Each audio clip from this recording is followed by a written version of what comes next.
What's going on, guys? Hope everybody's having a great day. Please do me a favor and hit that like button. And if you get anything from this content, consider subscribing. It helps me a lot. I really do appreciate it. So today, I really just want to get into the gag order and the case overall and what everybody's thinking about it and what everybody's saying about it and why I say the things I say. There's a whole lot of people who feel like because I defend Bryan Kohberger's right to a fair trial, or because I say he is innocent until proven guilty, or if I say that the government has not shown us that Bryan Kohberger is guilty of these crimes, or that he is the only person who is guilty of these crimes.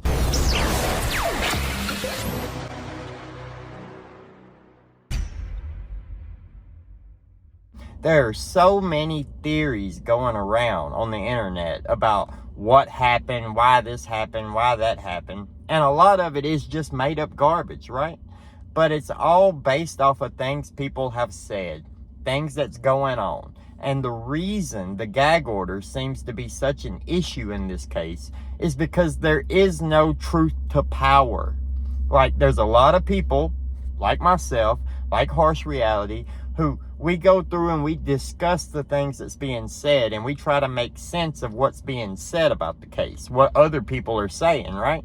But there is no authority coming down and saying, this is true, this is not true. I know that people think, for whatever reason, that the gag order has to be in place because if people come out and they speak about the evidence they have in this case or why they know it was Bryan Kohberger or whatever, that it would end up ruining the trial, that the defense would somehow use that to get Bryan Kohberger off on a technicality.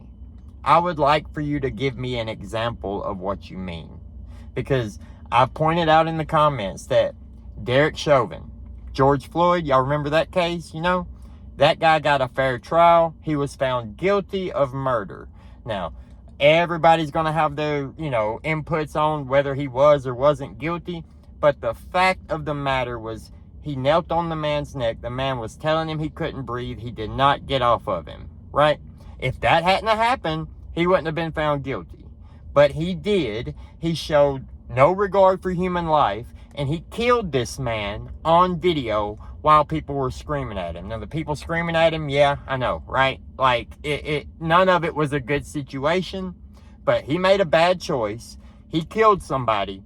And he's in prison for it. The whole world was watching. We all saw the video. We all saw what happened. We all heard every detail of everything about that case all the way leading up. And somehow, some way, we still had a trial and he was found guilty. Now, we had media bias, right? We had every bit of mainstream media saying he's a murderer, he killed this man. And then we had some alternative media that was trying to say, oh, well, it was really an overdose. It was a happenstance. He happened to be on his back. Maybe that might be true. But at the end of the day, he did what he did and caused that man to die. And then we have Kyle Rittenhouse. Kyle Rittenhouse shot and killed 2 people and shot and injured another person in self-defense. There were videos out, what had happened. We got the story. The media had all kinds of bias again. But this time they were saying, he's a murderer. He went down there looking for trouble. This 17-year-old kid took his AR to a town he didn't live in and did this and did that. And they put all kinds of narratives out that weren't true. Like, nobody even still knows that Kyle Rittenhouse lived 15 to 20 minutes away from Kenosha. His dad lived in Kenosha. He worked in Kenosha. His best friend was in Kenosha. That was by all means his own town that he was in, his own area. State line is a state line, but it's just an imaginary line. If you live beside the state line and you cross state lines, that's not the same thing as, oh, well, I'm going to travel all the way over here to look for trouble. Right. But the point is, Kyle Rittenhouse had all the evidence out that he did indeed shoot these people in self-defense. The government did their best. The media did their best to make him look like a murderer. He got a fair trial, and he was found not guilty. It happens. Those cases are so much bigger than this case, it's not even close. Not even close. I mean, I know it seems like everybody's talking about the Idaho 4. It seems like everybody and their mama knows about it. But go ask some people. Go to work and go talk to people at work. See if they can even tell you the victims' names. See if they can tell you what degrees Kohberger had. See if they can tell you what state Kohberger was arrested in. See if they can tell you what type of knife was used. You'll be very surprised if you believe that they know, because they don't. People don't know. You know because you watch this type of video. A lot of people watch these types of videos. None of the people who watch YouTube videos about true crime are going to be put on a jury to determine whether or not Bryan Kohberger is guilty. I can come on here and I can say whatever, and it is not going to affect the jury for Bryan Kohberger. Because if you're interested in this case, if you're looking into this case in any way, shape, or form, you're not going to be selected for the jury. That's just the way it goes. If the news is reporting that the police have this evidence against Bryan Kohberger, and you watch that news article, and then you come back and you go to jury selection and you tell them, yeah, I watched the news and I saw that they had evidence that he did it because they found his DNA at the crime scene. You're not a juror. That's how that works. There is absolutely nothing I can say that's going to affect the jury. If we could make this case big, right, where everybody really did know about it, you would still be able to find 12 to 15 people for a jury. You just would. Even in Moscow, 30,000 people, you think every single one of those people have intertwined themselves into this crime just because it happened? Really? Come on, guys. Give me a break. But the point is, the gag order, it doesn't help, right? It doesn't help. The only thing it helps is trying to keep the narrative down, trying to keep the information from being out.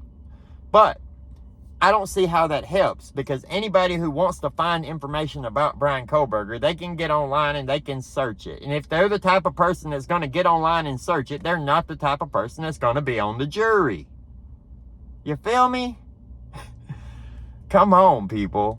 Like, understand what I'm trying to say here. It's to try to keep the jury pool safe, but the jury pool has nothing to do with what we talk about. If they go and they release verified information about the trial, if they release it, if they have evidence that pins Bryan Kohberger to the wall and they release it, anybody who saw that on the news can't be on the jury. We don't get to be on the jury. We can talk about it till we're blue in the face here on YouTube. We're not going to have anything to do with whether he's found guilty or not. But the point is, you're supposed to give all the benefit of the doubt to the defendant. Innocent until proven guilty, right? He doesn't have to prove himself innocent. The prosecution has to prove that he is the guilty one, that he did it beyond any reasonable doubt. And if they can't do that, he gets to walk. I don't care if he did it or if he didn't do it. If the prosecution cannot prove that he did it, he gets to walk, and I support that. Do I think it's good? No. I think whoever killed those kids, they need to be locked up. Hey, the penalty that they're asking for. We have to watch what we say on YouTube, right? But I think whoever did it, they should face that penalty, right? I wholeheartedly agree. But I also wholeheartedly agree that if the state can't prove that that person did it, that person gets to walk away. Why? Because that sets precedent. Because next time it could be me and I could be innocent and they could say, hey, we didn't have to prove it here. We don't have to prove it here. What matters is that the government has to prove the case beyond a reasonable doubt. If the government cannot prove the case beyond a reasonable doubt, I don't care who it is, they shouldn't go guilty.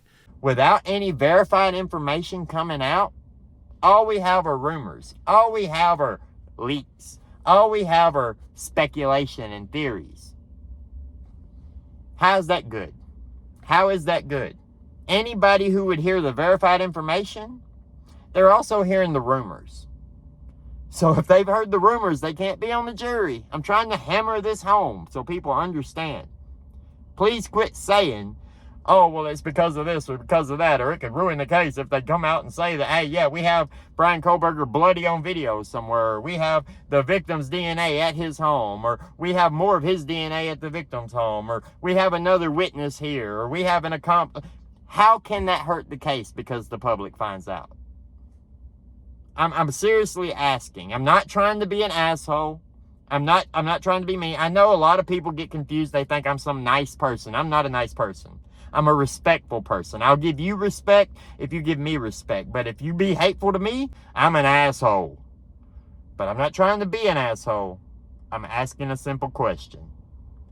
How can evidence hurt the case? How can, if they show us evidence that Bryan Kohberger did it, how does that harm the case?